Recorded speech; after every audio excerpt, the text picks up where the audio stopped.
Hello and welcome to HistoryPod.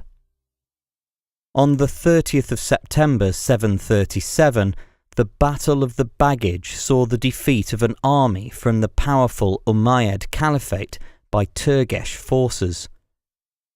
The Umayyads had seized the region of Transoxiana, now in northern Afghanistan, in the early 700s.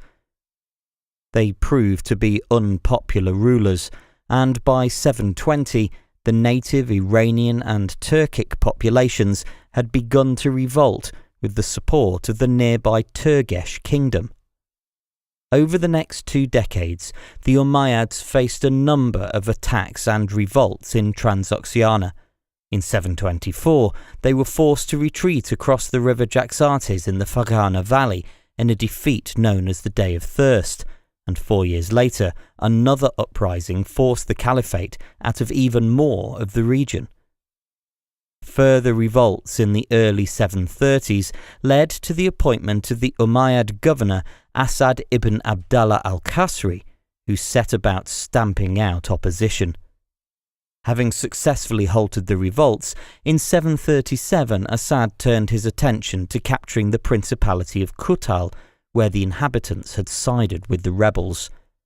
Initial victories soon turned sour, however, when the Turgesh ruler once again sent his forces against the Umayyads. Asad had time to send his baggage train of valuables looted from Khuttal ahead of his army, but when his men saw the Turgesh troops, they fled for the river Oxus. The Turgesh soon caught up with the retreating Umayyads and, having crossed the river, attacked their camp. After withdrawing overnight, the next morning the Turgesh turned their attention to the baggage train, which they easily took after overwhelming the train's defenders.